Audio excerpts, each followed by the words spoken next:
14 जनवरी मकर संक्रांति का दिन केवल एक तारीख नहीं है। यह वह मोड़ है जहां से मनुष्य के कर्म और भाग्य की दिशा बदलनी शुरू होती है। हर साल यह दिन आता है और हर साल अधिकतर लोग इसे साधारण मानकर निकाल देते हैं। लेकिन बहुत कम लोग समझ पाते हैं कि यह वही क्षण होता है जब प्रकृति स्वयं मनुष्य को अवसर देती है। अवसर यह नहीं कि कुछ मांगा जाए, बल्कि यह कि अपने जीवन में जो वर्षों से अटका हुआ है उसे सही दिशा दी जाए। यही कारण है कि शास्त्र इस दिन को अत्यंत सावधानी और जागरूकता से जीने का निर्देश देते हैं।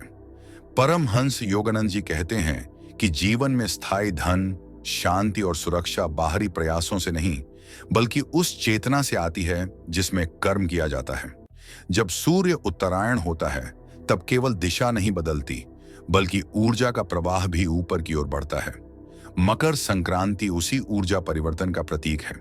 यदि इस दिन मनुष्य सही भाव और संयम के साथ कर्म करे तो उसका प्रभाव केवल कुछ दिनों का नहीं, बल्कि पूरे वर्ष और कई बार जीवन भर तक रहता है।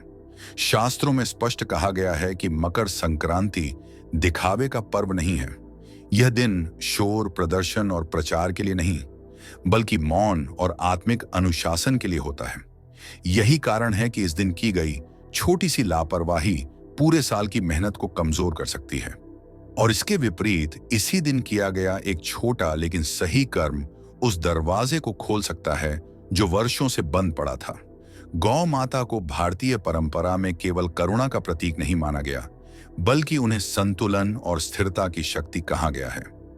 यही कारण है कि मकर संक्रांति के दिन गौ सेवा को विशेष महत्व दिया गया। लेकिन यहाँ एक गहरी बात छिपी हुई है जिसे बहुत कम लोग समझते हैं। गौ माता को कुछ भी खिला देना केवल दान है, लेकिन सही भाव, सही समय और सही मौन के साथ किया गया कर्म ही वास्तविक उपाय बनता है। जब मनुष्य बिना किसी को बताए, बिना दिखावे के, बिना मन में कोई सौदा किए, केवल शुद्ध भाव से गौ माता के सामने उपस्थित होता है, तब वह केवल अन्न नहीं अर्पित करता, बल्कि अपनी पुरानी नकारात्मकता, भय और असंतुलन को छोड़ने की प्रक्रिया शुरू करता है। यही वह क्षण होता है जब वर्षों से रुका हुआ धन प्रवाह धीरे धीरे स्थिर होने लगता है, अनावश्यक खर्च कम होने लगते हैं और जीवन में एक अदृश्य लेकिन मजबूत आधार बनने लगता है। इस प्रक्रिया को समझने के लिए यह जानना आवश्यक है कि धन केवल बाहरी साधन नहीं है, बल्कि एक प्रकार की ऊर्जा है जो उसी स्थान पर टिकती है जहां स्थिरता, संतुलन और कृतज्ञता होती है। जब मनुष्य के भीतर लगातार भय, असुरक्षा और अभाव की भावना बनी रहती है, तब धन चाहे जितना भी आ जाए वह टिक नहीं पाता। मकर संक्रांति का दिन इसी असंतुलन को ठीक करने का अवसर देता है, क्योंकि उस दिन प्रकृति स्वयं परिवर्तन की अवस्था में होती है और मनुष्य यदि सजग हो जाए तो वह उस परिवर्तन के साथ स्वयं को भी संरेखित कर सकता है। गौ माता के साथ किया गया कर्म इसी संरेखण का प्रतीक है। गाय केवल एक जीव नहीं है, वह सात्विकता का जीवन स्वरूप है। उसका स्वभाव, उसका आहार, उसका श्वास प्रश्वास और उसकी उपस्थिति वातावरण को शांत करती है। जब मनुष्य उस शांति के संपर्क में आता है, तब उसका मन स्वतः धीमा होने लगता है। यही धीमापन वह स्थिति है जहां से भीतर की अव्यवस्था समाप्त होने लगती है। इसी कारण कहा गया है कि गौ सेवा पहले मन को बदलती है, फिर परिस्थितियों को। मकर संक्रांति के दिन जब सूर्य उत्तरायण होता है, तब ऊर्जा नीचे से ऊपर की ओर प्रवाहित होती है। यह वही दिशा है जिसमें चेतना का विकास होता है। यदि इस समय मनुष्य लोभ, जल्दबाजी या दिखावे में कर्म करता है तो यह ऊर्जा बिखर जाती है। लेकिन यदि वही कर्म संयम, मौन और विनम्रता के साथ किया जाए तो ऊर्जा भीतर जमा होने लगती है। यही जमा हुई ऊर्जा आगे चलकर स्थिर धन, सही अवसर और सही निर्णयों का रूप लेती है। बहुत लोग पूछते हैं कि आखिर गाय को खिलाने से धन कैसे आता है। इसका उत्तर किसी चमत्कार में नहीं, बल्कि मनोवैज्ञानिक और आत्मिक नियम में छिपा है। जब मनुष्य किसी ऐसे जीव को अन्न देता है जो उससे कुछ मांगता नहीं, कोई अपेक्षा नहीं रखता और बदले में कुछ लौटाने की क्षमता भी नहीं रखता, तब मनुष्य का अहंकार स्वतः कमजोर होता है। यही अहंकार जीवन में सबसे बड़ी रुकावट बनता है। अहंकार कमजोर होते ही मनुष्य के भीतर स्वीकार करने की क्षमता बढ़ती है और धन उसी स्वीकार्यता में प्रवाहित होता है। इस दिन तिल, गुड़ और शुद्ध अन्न का महत्व इसलिए बताया गया है क्योंकि ये तीनों तत्व प्रतीक हैं। तिल कर्मों का प्रतीक है जो छोटे होते हुए भी गहरे प्रभाव डालते हैं। गुड़ मधुरता का प्रतीक है जो जीवन में कटुता को संतुलित करता है। और शुद्ध अन्न स्थिरता का प्रतीक है जो मन और शरीर दोनों को आधार देता है। जब इन तीनों का संयोजन गौमाता को अर्पित किया जाता है तो वह केवल भोजन नहीं रहता, वह एक संदेश बन जाता है कि मनुष्य अपने जीवन में कटुता, अस्थिरता और अव्यवस्था को छोड़ने के लिए तैयार है। यह भी समझना जरूरी है कि मकर संक्रांति के दिन किया गया कर्म तुरंत परिणाम नहीं देता। यह कोई सौदा नहीं है कि आज खिलाया और कल धन आ गया। यह एक बीज की तरह होता है जो सही भूमि में बोया जाता है। यदि भूमि तैयार है तो बीज अंकुरित होता है। यदि भूमि अव्यवस्थित है तो वही बीज निष्क्रिय रह जाता है। भूमि यहां मनुष्य का मन है। यदि मन शांत है, कृतज्ञ है और संतुलित है तो कर्म फल देता है। इसलिए इस दिन मौन को इतना महत्व दिया गया है। मौन का अर्थ केवल बोलना बंद करना नहीं है, बल्कि मन के भीतर चल रही शिकायतों, तुलना और अधीरता को रोकना है। जब मनुष्य गौ सेवा करते समय मौन रहता है तब उसका मन वर्तमान क्षण में टिकता है। यही टिकाव जीवन में स्थिरता का मूल है। जहां टिकाव होता है वहीं धन टिकता है, संबंध टिकते हैं और स्वास्थ्य टिकता है। अक्सर लोग यह गलती करते हैं कि वे इस दिन सेवा के साथ मन में मांग भी जोड़ देते हैं। वे भीतर ही भीतर कहते हैं कि मैंने यह किया, अब मुझे यह मिलना चाहिए। यही अपेक्षा पूरे कर्म को कमजोर कर देती है। अपेक्षा मन को भविष्य में ले जाती है, जबकि मकर संक्रांति वर्तमान में रहने का पर्व है। जब मन वर्तमान में रहता है तभी चेतना शुद्ध होती है और वही शुद्ध चेतना आगे चलकर सही निर्णयों का कारण बनती है। सही निर्णय ही वास्तव में धन को आकर्षित करते हैं। गलत निर्णय चाहे कितनी भी मेहनत के साथ लिए जाए, नुकसान ही देते हैं। मकर संक्रांति का यह छोटा सा कर्म मनुष्य को निर्णय की उस स्पष्टता की ओर ले जाता है जहां भ्रम कम होने लगता है।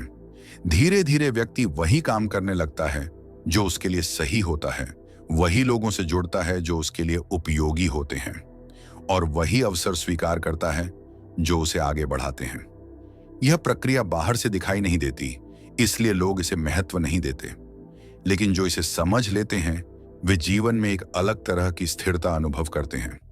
उनके जीवन में धन का आगमन अचानक नहीं होता, बल्कि एक स्वाभाविक क्रम में होता है। खर्च अनावश्यक रूप से कम होने लगते हैं, आय के स्रोत धीरे धीरे मजबूत होने लगते हैं, और सबसे महत्वपूर्ण बात यह है कि धन को लेकर डर समाप्त होने लगता है। डर के समाप्त होते ही जीवन की दिशा बदल जाती है। डर ही वह कारण है जो मनुष्य को गलत फैसले लेने पर मजबूर करता है। जब डर नहीं रहता तब व्यक्ति धैर्य रख पाता है। धैर्य ही वह गुण है जो बड़े परिणामों को जन्म देता है। मकर संक्रांति के दिन किया गया यह कर्म धैर्य को भीतर से मजबूत करता है। यही कारण है कि प्राचीन समय में इस दिन को संयम का दिन कहा गया। संयम का अर्थ त्याग नहीं बल्कि संतुलन है। संतुलन में जीने वाला व्यक्ति न तो अत्यधिक खर्च करता है, न अत्यधिक संग्रह करता है। वह जानता है कि कहां रुकना है और कहां आगे बढ़ना है। यही ज्ञान धीरे धीरे जीवन में समृद्धि को स्थायी बनाता है। यदि यह सब सही भाव से किया जाए तो मकर संक्रांति केवल एक दिन नहीं रहती, बल्कि पूरे वर्ष की दिशा तय करने वाला क्षण बन जाती है। यह वह बिंदु होता है जहां से जीवन की गति बदलती है, लेकिन इतनी शांति से कि व्यक्ति को स्वयं भी तुरंत पता नहीं चलता। परिवर्तन तब समझ आता है जब कुछ महीनों बाद पीछे मुड़कर देखा जाता है और महसूस होता है कि जीवन अब पहले जैसा भारी नहीं रहा। जब जीवन का भार हल्का होने लगता है तब मनुष्य पहली बार यह समझ पाता है कि असली समृद्धि केवल धन का होना नहीं, बल्कि धन को लेकर मन में शांति का होना है। बहुत लोग धन कमाते हैं, लेकिन उनके भीतर लगातार एक डर बना रहता है कि कहीं यह चला न जाए। यही डर उन्हें चैन से जीने नहीं देता। मकर संक्रांति के दिन किया गया सही कर्म इस डर की जड़ पर काम करता है, क्योंकि वह मनुष्य को यह अनुभव कराता है कि जीवन केवल संग्रह नहीं, प्रवाह है। प्रवाह को समझना अत्यंत आवश्यक है। जहां चीजें रुक जाती हैं, वहां सड़न शुरू हो जाती है।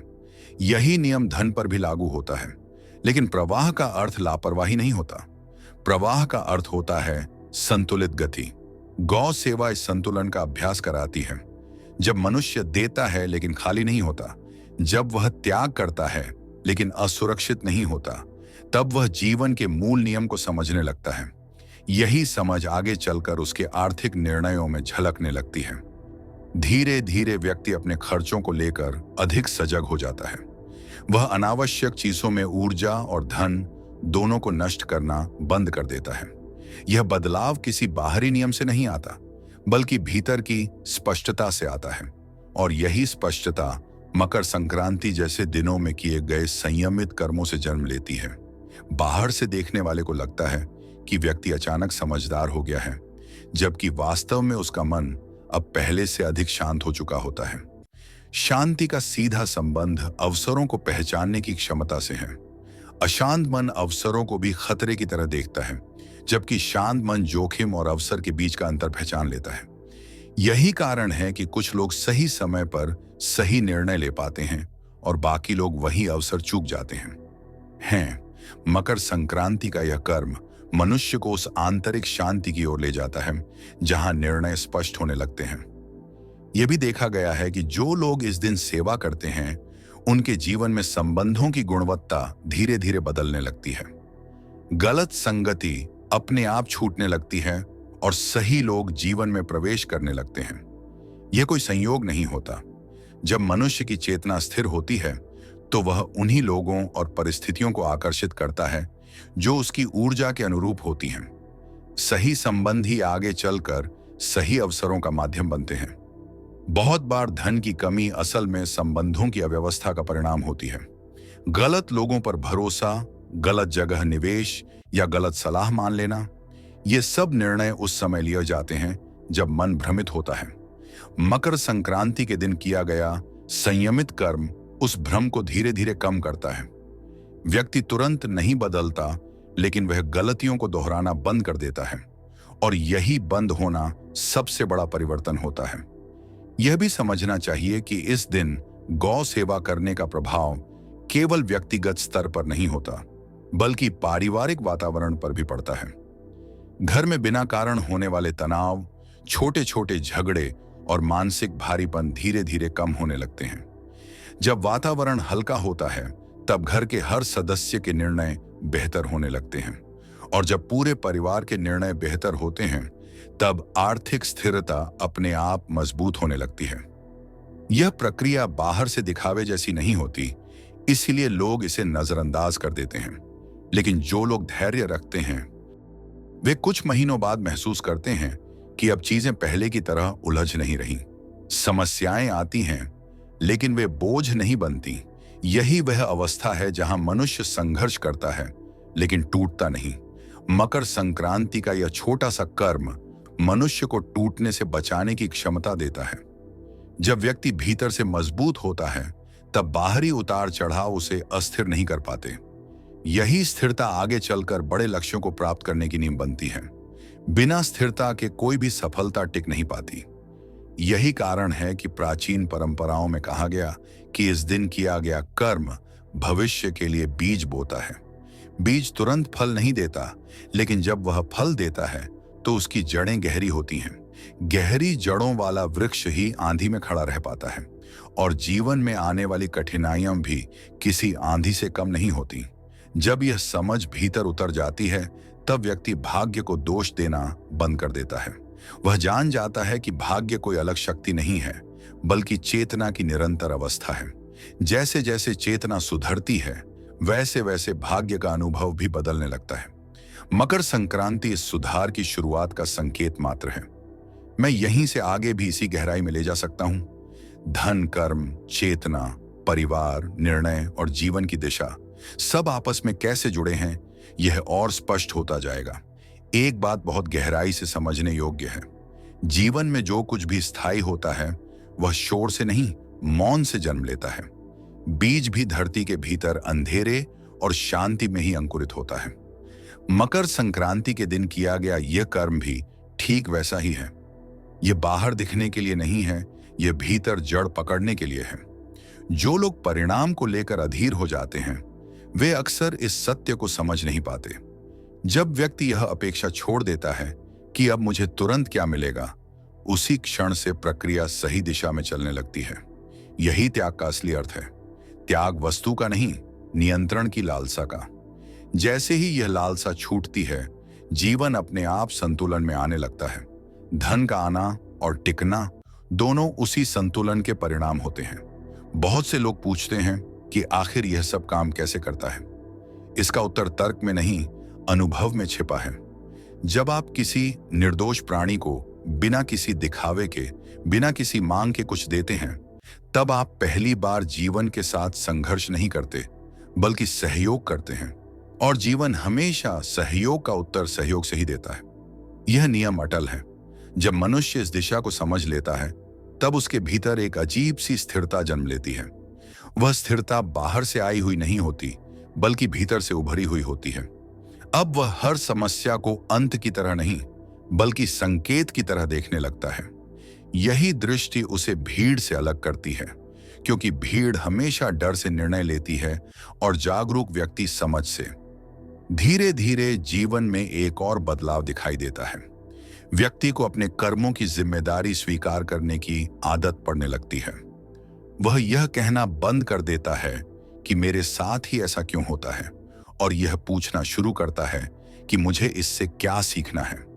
यह प्रश्न ही आगे चलकर उसके भाग्य की दिशा बदल देता है, क्योंकि सीखने वाला कभी स्थिर नहीं रहता, वह निरंतर आगे बढ़ता रहता है।